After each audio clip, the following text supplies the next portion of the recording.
guys! Welcome back to our YouTube channel. Please don't forget to like, share, and subscribe para lagi kayong updated sa mga video na i-upload ko sa aming YouTube channel. Isang magandang araw po sa ating lahat, lalong-lalo na sa lahat ng ating mga lolo at lola dito sa ating bansa. Napakagandang balita po nito para sa lahat ng ating mga lolo at lola.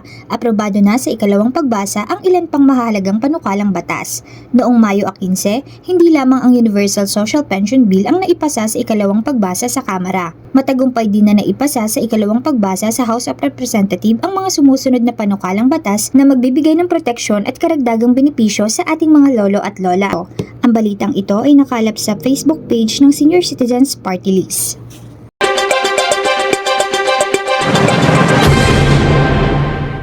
Una na dito ang House Bill No. 10174 o ang Geriatric Health Act. Ito ay tumutukoy sa pagpapabuti ng kalusugan ng ating mga senior citizens sa pamamagitan ng mga espesyal na serbisyong pangkalusugan para sa kanila.